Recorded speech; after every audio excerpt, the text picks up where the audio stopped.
Hello and welcome, my dear students, to Mentor Daljit's Tech Academy. आज ਅਸੀਂ अपने web development using HTML, CSS and JavaScript ਦੇ course ਦੇ ਅੰਦਰ lesson 31 start ਕਰਾਂਗੇ ਔਰ ਇਸ lesson ਦੇ ਅੰਦਰ ਅਸੀਂ ਕਵਰ ਕਰਾਂਗੇ if condition. If condition programming ਦੇ ਵਿੱਚ ਸਭ ਤੋਂ ਜ਼ਿਆਦਾ ਯੂਜ਼ ਹੋਣ ਵਾਲੀ ਇੱਕ ਕੰਟਰੋਲ ਸਟਰਕਚਰ ਹੈ ਔਰ if ਦੇ ਨਾਲ ਅਸੀਂ if else ਨੂੰ ਵੀ ਸਟੱਡੀ ਕਰਾਂਗੇ ਕਿ ਅਸੀਂ ਇਹ ਦੋਨੋਂ ਕਿਸ ਜਗ੍ਹਾ ਦੇ ਉੱਪਰ ਯੂਜ਼ ਕਰਦੇ ਹਾਂ and what is the syntax of using all these statements if and if else ਔਰ ਪ੍ਰੈਕਟੀਕਲੀ ਇਸਨਾਂ ਨੂੰ ਇੰਪਲੀਮੈਂਟ ਕਰਕੇ ਦੇਖਾਂਗੇ ਔਰ ਜਦੋਂ ਵੀ ਇਫ ਕੰਡੀਸ਼ਨ ਆਏਗੀ ਉਸ ਤੋਂ ਬਾਅਦ ਚੈੱਕ ਕੀਤਾ ਜਾਏਗਾ ਕਿ ਉਸ ਦਾ ਰਿਜ਼ਲਟ ਕੀ ਹੈ ਟਰੂ ਔਰ ਫਾਲਸ ਅਗਰ ਟਰੂ ਹੈ ਤੇ ਕੁਝ ਸਟੇਟਮੈਂਟਸ ਐਗਜ਼ੀਕਿਊਟ ਹੋਣਗੀਆਂ ਅਗਰ ਨਹੀਂ ਟਰੂ ਤਾਂ ਉਹ ਸਟੇਟਮੈਂਟਸ ਸਕਿਪ ਹੋ ਸਕਦੀਆਂ ਨੇ this can go vice versa as well ਮਤਲਬ ਜੇ ਟਰੂ ਨਹੀਂ ਹੈ ਤੇ ਫਿਰ ਅਸੀਂ second set of statements execute ਕਰ ਸਕਦੇ ਹਾਂ ਜੋ ਕਾਮਨ ਸਟੇਟਮੈਂਟਸ ਐਗਜ਼ੀਕਿਊਟ ਕਰ ਸਕਦੇ ਹਾਂ ਔਰ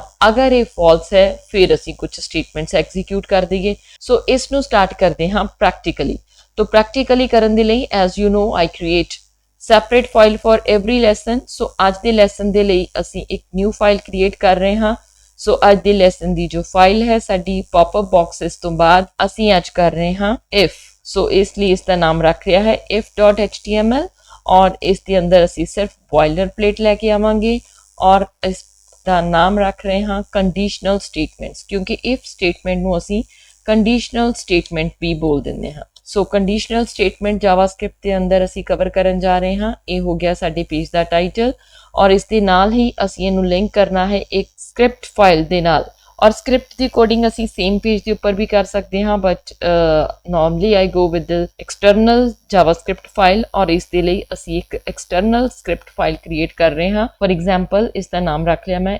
ifscript.js ਸੋ ਨਾਮ ਕੁਝ ਵੀ ਹੋ ਸਕਦਾ ਹੈ ਉਸ ਦੀ ਐਕਸਟੈਂਸ਼ਨ ਜੋ ਹੈ ਅਸੀਂ .js ਦੇ ਨਾਲ ਸੇਵ ਕਰ ਲਿਆ ਹੈ ਸੋ ਇਹਨਾਂ ਦੋਨੋਂ ਫਾਈਲਸ ਨੂੰ ਲਿੰਕ ਕਰਨ ਦੇ ਲਈ ਅਸੀਂ ਹੈਡ ਸੈਕਸ਼ਨ ਦੇ ਅੰਦਰ ਕਿਹੜਾ ਟੈਗ ਯੂਜ਼ ਕਰਾਂਗੇ yes type in the comment box ਅਸੀਂ ਕਿਹੜਾ ਟੈਗ ਯੂਜ਼ ਕਰ ਰਹੇ ਹਾਂ ਯੈਸ ਦਿਸ ਇਜ਼ ਸਕ੍ਰਿਪਟ ਔਰ ਅਸੀਂ ਸਕ੍ਰਿਪਟ ਟੈਗ ਦੇ ਨਾਲ src ਐਟਰੀਬਿਊਟ ਯੂਜ਼ ਕਰਕੇ ਸਪੈਸੀਫਾਈ ਕਰਾਂਗੇ ਉਹ file the location because this is in the same folder ਇਸ ਲਈ ਮੈਂ ifscript.js ਫਾਈਲ ਜੋ ਹੈ ਉਹ ਇਹਦੇ ਨਾਲ ਲਿੰਕ ਕਰ ਲਈ ਹੈ ਸੋ ਅੱਜ ਦੇ ਫਾਈਲ ਦੇ ਵਿੱਚ ਅਸੀਂ ਲਿੰਕਿੰਗ ਦੇ ਨਾਲ ਹੁਣ ਪਹੁੰਚ ਰਹੇ ਹਾਂ ਆਪਣੀ ਜਾਵਾਸਕ੍ਰਿਪਟ ਕੋਡ ਦੇ ਅੰਦਰ ਜਾਵਾਸਕ੍ਰਿਪਟ ਕੋਡ ਦੇ ਅੰਦਰ ਸਭ ਤੋਂ ਪਹਿਲੇ ਸਮਝਦੇ ਹਾਂ ਕਿ ਇਫ ਕੰਡੀਸ਼ਨ ਕਿਸ ਤਰੀਕੇ ਨਾਲ ਲਿਖੀ ਜਾਂਦੀ ਹੈ ਇਫ ਦੇ ਲਈ ਕੋਈ ਕੰਡੀਸ਼ਨ ਲਿਖੀ ਜਾਏਗੀ ਜਿਸ ਦਾ ਕਿ ਰਿਜ਼ਲਟ ਟਰੂ ਔਰ ਫਾਲਸ ਹੋਣਾ ਚਾਹੀਦਾ ਹੈ ਸੋ ਸਾਨੂੰ ਟਰੂ ਔਰ ਫਾਲਸ ਰਿਜ਼ਲਟ ਨਾਰਮਲੀ ਕਿਸ ਤਰ੍ਹਾਂ ਦੀਆਂ ਕੰਡੀਸ਼ਨਸ ਦੇ ਉੱਪਰ ਮਿਲਦੇ ਨੇ either it is sum kind of logical expression ਕਿ ਜਿਸ ਦਾ ਰਿਜ਼ਲਟ ਟਰੂ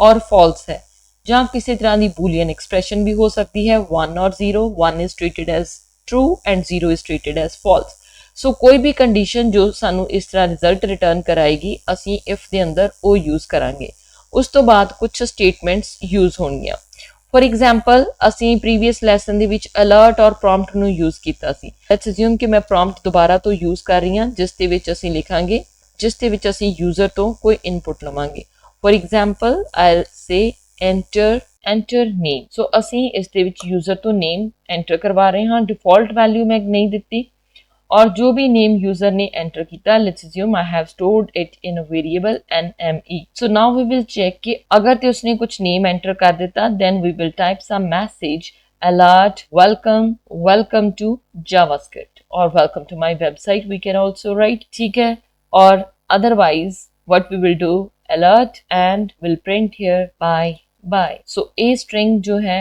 ਅਸੀਂ display ਕਰਵਾ ਦਵਾਂਗੇ alert bye so now let's execution ਦੇ ਵਿੱਚ ਕਿਸ ਤਰੀਕੇ ਨਾਲ ਕੰਮ ਕਰਦਾ ਹੈ ਉਸ ਨੂੰ ਸਮਝਦੇ ਹਾਂ enter name let's assume you enter some name so I write here Daljit and okay it says welcome to javascript and bye so see when I have entered name so it has given me two messages one is welcome to javascript and second is bye now let's reload this page ਦੁਬਾਰਾ ਤੋਂ load ਕਰਦੇ ਹਾਂ ਜਿਸ ਦੇ ਵਿੱਚ ਅਸੀਂ ਕੁਝ ਵੀ enter ਨਹੀਂ ਕਰ ਰਹੇ then it is saying only bye so now let's come to the code ਹੁਣ ਦੁਬਾਰਾ ਤੋਂ ਕੋਡ ਤੇ ਆ ਕੇ ਇਸ ਨੂੰ ਦੇਖਦੇ ਹਾਂ ਕਿ ਅਗਰ ਤੇ ਨੇਮ ਦੇ ਵਿੱਚ ਕੋਈ ਵੈਲਿਊ ਐਂਟਰ ਕੀਤੀ ਜਾਂਦੀ ਹੈ then it has something if it has something then it gives you message if the condition is true welcome to javascript and after that it goes here bye ਔਰ ਅਗਰ ਇਹ ਵੈਲਿਊ ਨਹੀਂ ਕੁਝ enter ਕੀਤੀ ਜਾਂਦੀ it is null ਫਿਰ ਇਹ ਵਾਲੀ ਸਟੇਟਮੈਂਟ ਜੋ ਹੈ दिस गेट्स स्किप्ड। ये लाइन जो है स्टेटमेंट असी लिखी ये स्किप हो जाएगी और सिर्फ सेकंड स्टेटमेंट चलेगी। और अगर सपोज असी बल्क ऑफ स्टेटमेंट्स ਨੂੰ एग्जीक्यूट करना है, 2-3 स्टेटमेंट्स ਨੂੰ एग्जीक्यूट करना है, let's assume alert this is second message, ठीक है। सो असी 2 मैसेज देना चाहते हैं, 2 स्टेटमेंट्स एग्जीक्यूट करना चाहते हैं। अगर तुसी नेम एंटर करते हो उस केस च किस तरीके नाल होएगा, देन इफ दे अंदर ही तुसी 2 ब्लॉक स्टेटमेंट्स जो है वो स्पेसिफाई कर दित्तियां। So let's reload the page. So page नू रीलोड करते हैं, will give some name, for example I'm typing Mentor Daljit. Okay, welcome to JavaScript. This is second message and now bye bye. So 3 messages are displayed. Or agar asi on the other hand, if we will go with the blank name, then this is second message and bye bye. Only first line of the statement, जो first line है सिर्फ A he skip हुई। So अगर असी चाहते हैं कि दोनों ही skip हो जान ਤਾਂ ਅਸੀਂ ਇਸ ਨੂੰ ਇੱਕ block ਦੇ ਅੰਦਰ ਰੱਖ ਸਕਦੇ ਹਾਂ। So what we can do is we can keep these 2 statements in block. ਇਸ ਦਾ ਮਤਲਬ ਕੀ ਹੈ ਕਿ ਅਗਰ ਤੇ ਕੰਡੀਸ਼ਨ ਟਰੂ ਹੁੰਦੀ ਹੈ ਫਿਰ ਦੋਨੋਂ ਐਗਜ਼ੀਕਿਊਟ ਹੋਣੀਆਂ ਚਾਹੀਦੀਆਂ ਔਰ ਉਸ ਤੋਂ ਬਾਅਦ ਬਾਏ ਬਾਏ ਵੀ। ਔਰ ਅਗਰ ਇਹ ਨਹੀਂ ਤੇ ਫਿਰ directly bye bye. This whole set, whether it is containing 1 statement, 2 statement, 10 statements, ਇਹ ਪੂਰੇ ਦਾ ਪੂਰਾ block skip ਹੋ ਜਾਏਗਾ, ਠੀਕ ਹੈ। So now let's check the output. ਸੋ ਇਸ ਤਰੀਕੇ ਦੇ ਨਾਲ ਅਸੀਂ ਦੁਬਾਰਾ ਤੋਂ ਆਪਣੇ ਪੇਜ ਨੂੰ ਰੀਫਰੈਸ਼ ਕਰਦੇ ਹਾਂ ਔਰ ਚੈੱਕ ਕਰਦੇ ਹਾਂ output. Now I am not entering anything, it's only saying bye bye. Second message ਨਹੀਂ ਅਪੀਅਰ ਹੋਇਆ। ਔਰ ਅਗਰ ਸਪੋਜ਼ ਮੈਂ ਕੁਝ ਨਾਮ ਐਂਟਰ ਕਰ ਰਹੀ ਹਾਂ, I am giving some input, then welcome to JS, second message and bye bye.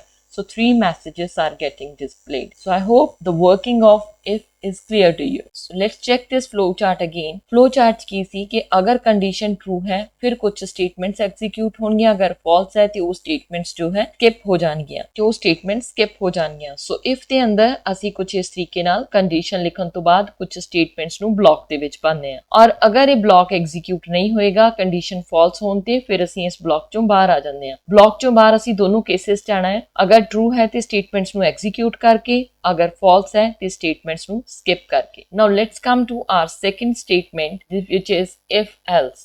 So if else ਦੇ ਕੇਸ ਦੇ ਵਿੱਚ ਸਾਡੇ ਕੋਲ 2 ਤਰ੍ਹਾਂ ਦੇ ਕੋਡ ਹੋਣਗੇ, ਇੱਕ ਜੋ ਅਸੀਂ ਟਰੂ ਕੰਡੀਸ਼ਨ ਦੇ ਉੱਪਰ ਐਗਜ਼ੀਕਿਊਟ ਕਰਨਾ ਚਾਹੁੰਦੇ ਹਾਂ ਔਰ ਇੱਕ ਜੋ ਫਾਲਸ ਕੰਡੀਸ਼ਨ ਦੇ ਉੱਪਰ ਐਗਜ਼ੀਕਿਊਟ ਕਰਨਾ ਚਾਹੁੰਦੇ ਹਾਂ। ਔਰ ਜੋ ਕਾਮਨ ਕੋਡ ਹੈ ਉਹ ਜੋ ਲਾਸਟ ਦੇ ਵਿੱਚ ਸਾਡੇ ਕੋਲ ਸੈਕੰਡ ਰੈੱਡ ਸਰਕਲ ਹੈ ਇਸ ਦੇ ਉੱਪਰ ਆ ਜਾਏਗਾ। We start from the top circle, ਇਸ ਸਰਕਲ ਤੋਂ ਸਟਾਰਟ ਕਰਦੇ ਹਾਂ। ਅਗਰ ਕੰਡੀਸ਼ਨ ਟਰੂ ਹੁੰਦੀ ਹੈ ਫਿਰ ਇੱਕ ਸੈਟ ਆਫ ਕੋਡ ਚੱਲਦਾ ਹੈ ਔਰ ਅਸੀਂ ਕਾਮਨ ਕੋਡ ਦੇ ਉੱਪਰ ਆ ਜਾਂਦੇ ਹਾਂ। ਔਰ ਅਗਰ ਕੰਡੀਸ਼ਨ ਫਾਲਸ ਹੁੰਦੀ ਹੈ ਫਿਰ ਕੁਝ ਹੋਰ ਕੋਡ ਚੱਲਦਾ ਹੈ ਔਰ ਅਸੀਂ ਕਾਮਨ ਕੋਡ ਦੇ ਉੱਪਰ ਉਸ ਤੋਂ ਬਾਅਦ ਆ ਜਾਂਦੇ ਹਾਂ। ਮਤਲਬ ਸਾਡੇ ਕੋਲ ਦੋਨੋਂ ਕੇਸਿਸ ਦੇ ਵਿੱਚ ਕੁਝ ਨਾ ਕੁਝ ਐਗਜ਼ੀਕਿਊਟ ਕਰਨ ਲਈ ਹੈ। ਸੋ ਸੇਮ ਕੋਡ ਨੂੰ ਅਸੀਂ ਥੋੜਾ ਜਿਹਾ ਚੇਂਜ ਕਰਕੇ ਦੇਖਦੇ ਹਾਂ, ਪਰ ਉਸ ਤੋਂ ਪਹਿਲੇ ਅਸੀਂ ਦੇਖ ਲਈਏ ਇਸ ਦਾ ਸਿੰਟੈਕਸ। ਸੋ ਇਫ ਦਾ ਜੋ ਬਲੌਕ 1 ਹੈ it will get executed when the condition is true ਔਰ ਬਲੌਕ 2 ਉਦੋਂ ਐਗਜ਼ੀਕਿਊਟ ਹੋਏਗਾ when the condition is false ਔਰ ਐਲਸ ਤੋਂ ਬਾਅਦ ਜੋ ਬਲੌਕ ਹੋ ਗਿਆ this is called common block. Now so let's assume ਕਿ ਟਰੂ ਦੇ ਉੱਪਰ ਇਹ ਹੈ, else the upper we have another set of statements to execute. For example, alert, hey you are a guest, welcome. So welcome message मैं change कर देता है इस बारी। अगर तुसी कुछ नहीं enter करोगे then this particular message will get displayed और अगर तुसी नाम enter करोगे then you will get 2 messages, अगर नहीं enter करोगे then you will get this message and after that bye bye. Bye bye is common. So this is the common block which will get executed अगर condition true है ਤੇ ਇਸ block ਇਹਨਾਂ 2 statements ਤੋਂ ਬਾਅਦ ਬਾਏ ਬਾਏ ਐਗਜ਼ੀਕਿਊਟ ਹੋਏਗਾ, ਅਗਰ condition false ਹੈ ਤੇ ਇਸ ਸਟੇਟਮੈਂਟ ਤੋਂ ਬਾਅਦ ਵਿੱਚ ਬਾਏ ਬਾਏ ਐਗਜ਼ੀਕਿਊਟ ਹੋਏਗਾ। ਨਾਓ let's check the output. Page ਨੂੰ ਰੀਫਰੈਸ਼ ਕਰ ਰਹੇ ਹਾਂ ਔਰ first of all let's check ਕਿ ਅਸੀਂ ਕੋਈ ਨਾਮ ਐਂਟਰ ਨਹੀਂ ਕੀਤਾ। hey you are a guest, welcome and bye bye। और अगर ਅਸੀਂ ਕੁਝ ਨਾਮ ਐਂਟਰ ਕਰ ਦਈਏ, let's assume I'm giving some name ABC, then welcome to JavaScript, this is second message and bye bye। I hope this if and if else statement is clear to you। ਇਹ ਕਿਸ ਤਰੀਕੇ ਨਾਲ execute ਕਰਨੀ ਹੈ, ਕਿਸ ਤਰੀਕੇ ਨਾਲ ਅਸੀਂ ਕੰਡੀਸ਼ਨ ਲਿਖਣੀ ਹੈ, ਇਹ ਸਾਡੀ ਰਿਕੁਆਇਰਮੈਂਟ ਦੇ ਉੱਪਰ ਡਿਪੈਂਡ ਕਰੇਗਾ। ਇਨ ਦ ਕਮਿੰਗ ਲੈਸਨਸ ਅਸੀਂ ਇਸ ਕੰਡੀਸ਼ਨ ਦੇ ਉੱਪਰ ਵੀ ਕੰਮ ਕਰਾਂਗੇ ਕਿ ਅਸੀਂ ਇਸ ਕੰਡੀਸ਼ਨ ਦੇ ਵਿੱਚ ਕਿਸ ਤਰ੍ਹਾਂ ਦੀਆਂ ਵੈਲਿਊਜ਼ ਨੂੰ ਪਾ ਸਕਦੇ ਹਾਂ। So I hope you have understood this if and if else statement और ਤੁਸੀਂ ਇਸ ਦੀ practice ਕਰੋਗੇ, practically implement ਕਰਕੇ ਦੇਖੋਗੇ। till the next lesson these concepts should be very clear to you ਕਿਉਂਕਿ ਇਹ ਅਸੀਂ frequently use ਕਰਾਂਗੇ JavaScript ਦੇ ਅੰਦਰ। Thank you very much, like, share and subscribe to my channel। Once again, have a nice day।